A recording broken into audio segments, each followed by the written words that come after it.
Hi everyone, good morning. চলে এসেছি আরও একটা নতুন ব্লগ নিয়ে অনেক দিন পর। তো সবাই কেমন আছো? আশা করি খুব ভালো আছো। আমিও কিন্তু খুব ভালোই আছি। আর আজকের সকালের আকাশটা দেখতে বেশ ভালোই লাগছে, রোদ উঠেছে। বেশ কিছুদিন ধরে তো বৃষ্টি আর বৃষ্টি।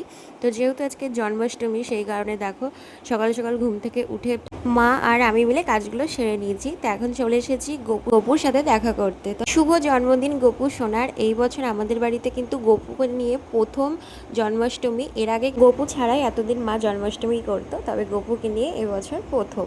তো দেখো এখন চলে এসেছি চা মুড়ি খেতে। আর যেহেতু মা পুজো করছে তাই মা উপোস আছে, আমি নেই। আর যেহেতু বাড়িতে পুজো, তো প্রচুর কাজ থাকে। তো সকাল থেকে এত ব্যস্ত ছিলাম যে সেই কারণে সেরকম আর ভিডিও করতে পারিনি। তো সকালবেলায় গপু কিন্তু নতুন ড্রেস পরে নিয়েছে, চলো এখন সেটাই তোমাদেরকে দেখানো হোক। তো চলে এসেছি গপু সোনার কাছে। তো সকাল সকাল কিন্তু গপু সোনা নতুন একটা ড্রেস পরে নিয়েছে। আর এই ড্রেসটা কিন্তু বরমশাই নিয়ে এনে দিয়েছে। তো কেমন লাগছে তোমরা কিন্তু কমেন্ট করে জানিও।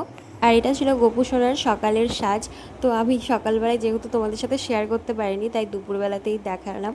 তো এরপরে চলে এসেছি নাড়ু বানাতে। তো দেখো এখানে আমি নাড়ু পাক দিচ্ছিলাম।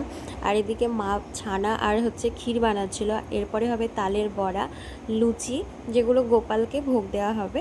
তো ওগুলো সারার পর বেশ কিছুক্ষণ পর পাশের বাড়ির দিদি প্রসাদ দিয়ে গেল। তো সেই প্রসাদটা এখন দেখো খেতে বসে পড়েছি।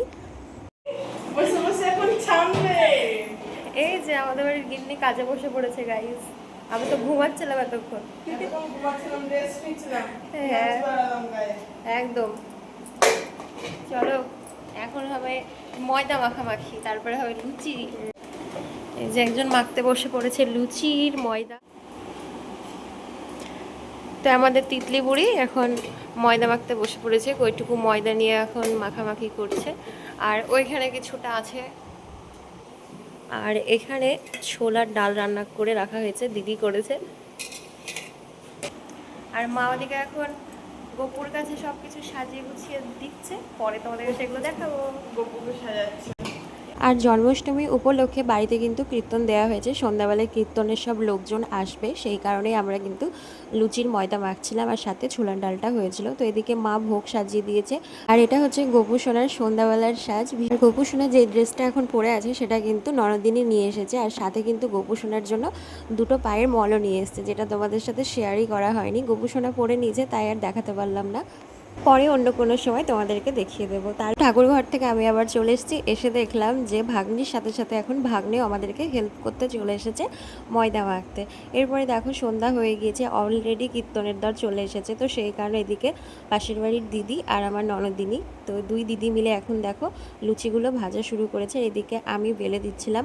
আর যেহেতু এখানে লুচি ভাজছি, উপরে ফ্যান চালাতে পাচ্ছি না, সেই কারণে প্রচণ্ড গরম লাগছিল। তাই তিতলি আমাদেরকে হাওয়া করে দিচ্ছিলো। আর সেটাই আমি বলছিলাম যে ফ্যান থেকেও আমরা ফ্যান চালাতে পারছি না। তো এদিকে আমাদের লুচি ভাজা কমপ্লিট। তো এখন আমরা চলে এসেছি কীর্তন শুনতে। যেহেতু কীর্তন অনেকক্ষণ আগে শুরু হয়েছে, তো আমরা যেহেতু লুচি ভাজছিলাম সেই কারণে এদিকে আসতে পারছিলাম না। তাই লুচি ভাজা শেষ হওয়া মাত্র আমরা চলে আসলাম কীর্তনের কাছে। আর বেশ ভালো লাগছিল কীর্তন শুনতে।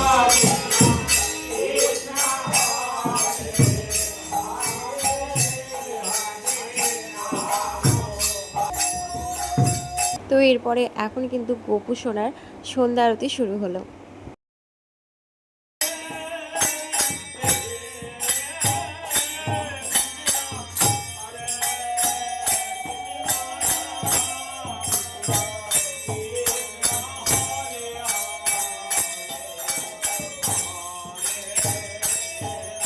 কীর্তনের শেষে সবাইকে প্রসাদ দিতে আর একটু ব্যস্ত হওয়ার কারণে তোমাদের সাথে আর কোনো ভিডিওই শেয়ার করতে পারলাম না।